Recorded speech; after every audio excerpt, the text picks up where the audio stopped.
you toe to toe. I should be scared, honey, maybe so, but I ain't worried about it.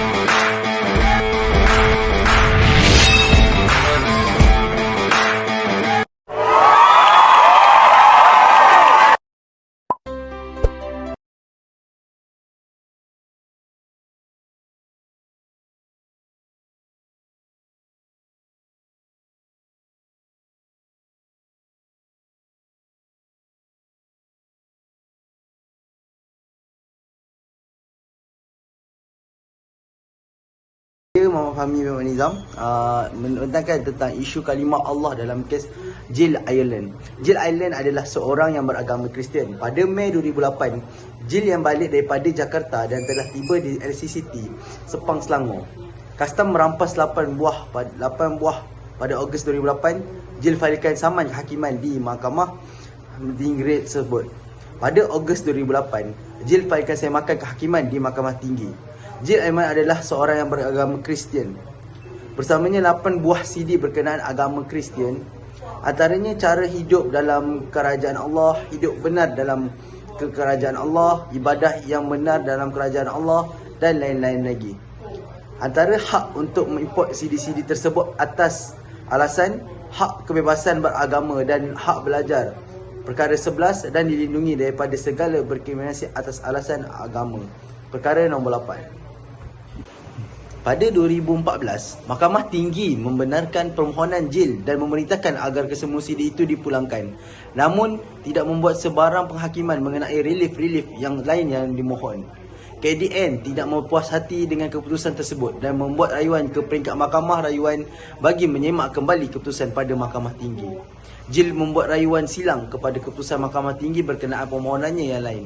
Pada tahun 2015, Mahkamah Rayuan telah menolak rayuan KDN dalam masa yang sama membenarkan rayuan silang Jill Ireland.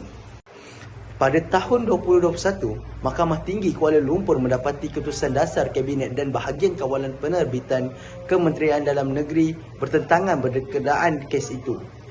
Mahkamah Tinggi Kuala Lumpur memutuskan bahawa kerajaan telah melakukan kesilapan dalam mengeluarkan larangan penggunaan kalimah Allah pada tahun 1986 kepada masyarakat bukan Islam. Kerajaan dan Kementerian Dalam Negeri KDN membuat rayuan terhadap keputusan Mahkamah Tinggi Kuala Lumpur.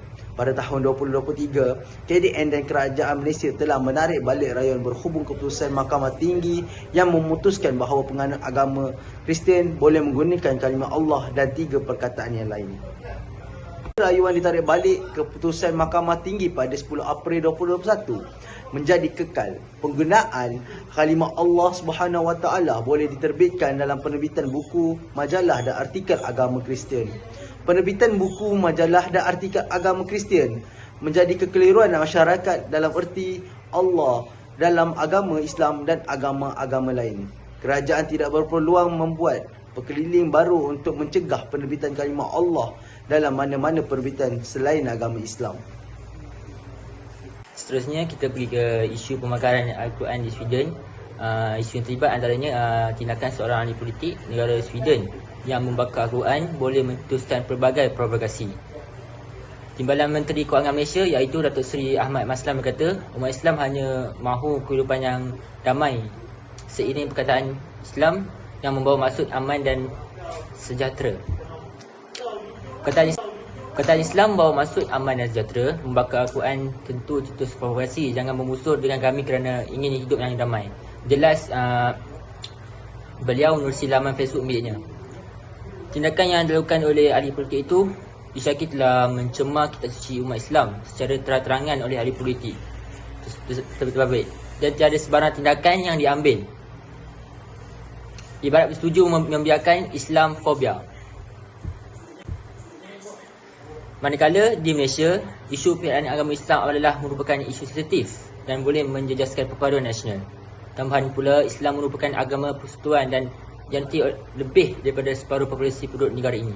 Justru, perbuatan mencemarkan kesunyian dan mempolitikkan agama Islam boleh menimbulkan kemarahan dan protes daripada umat Islam atau majoriti penduduk Malaysia, termasuklah isu membuka Al-Quran. Assalamualaikum warahmatullahi wabarakatuh. Saya Akid Azri bin Muhammad Desa ingin membentangkan isu yang keempat, iaitu isu tembakan rambang di Christchurch. Pada 15 Mac tahun 2019, 2 insiden tembakan berlaku di masjid di bandaraya ini pada Jumaat yang mengakibatkan sejumlah besar mangsa terbunuh.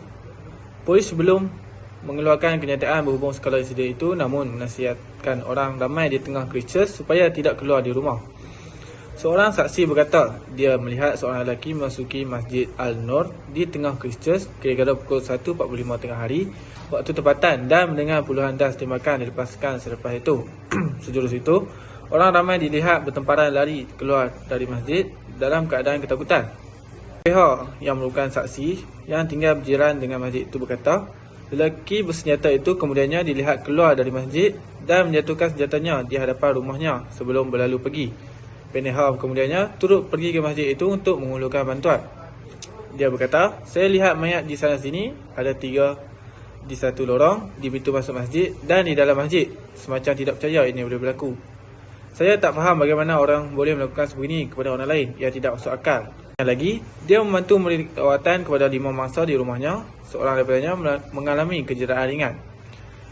Saya sudah 5 tahun tinggal di sebelah masjid ini. Penduduknya selama ini sangat baik, sangat peramah. Saya tak faham bagaimana ini boleh terjadi, kata pihak lagi. Lelaki bersenjata itu berkulit putih dan memakai topi keledar yang mempunyai alat di atas kepala, seakan-akan seperti anggota militeri. Terbaru, New Zealand Herald melaporkan terdapat kejadian tembakan kedua lagi di satu lagi masjid di bandaraya itu, iaitu di Masjid Linwood. Saksi memberitahu Herald, terdapat 5 das tembakan dilepaskan dan seorang jemaah solat Jumaat dilihat turut membalas tembakan dengan menggunakan senapan.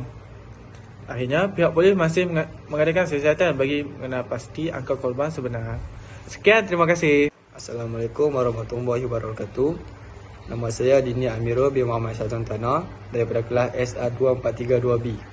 Hari ini saya akan membentangkan tentang isu Yahudi merampas bumi Palestin. Dalam konteks politik dunia Islam pada hari ini, hubungan antara negara Islam dan negara Israel adalah luar biasa kerana jenayah yang dilakukan oleh Zionis Yahudi merampas bumi umat Islam lalu membina di atasnya negara haram Israel pada tahun 1948. Namun, apa yang berlaku pada hari ini adalah satu-satu agenda tersusun yang dirangka oleh musuh-musuh Islam bagi menormalkan hubungan negara Islam dengan Israel.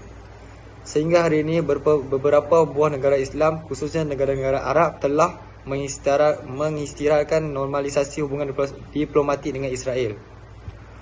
Perumbuhan negara Islam, negara haram Israel di atas penaklukan bumi Palestin menjadi milik kepada umat Islam setelah ianya dibuka oleh Saidina Umar Al-Khattab pada tahun ke-16 Hijrah. Maka di atas dasar ini, para ulama menegaskan adalah haram kepada umat Islam untuk merestuinya. Seterusnya, usah kita lalai, terpedaya dan mengambil mudah segala cabaran-cabaran ini kerana musuh-musuh Islam tidak pernah leka, lalai dan sentiasa berusaha untuk melemahkan dan merompak perandakan kebangkitan maupun kesatuan umat dan dunia Islam. Semoga Allah Subhanahu Wa Taala memberikan kita semua kekuatan dan keazaman untuk mengembalikan kemakmuran dan kegemilangan Islam di bumi yang bertuah ini. Sekian, terima kasih. Assalamualaikum.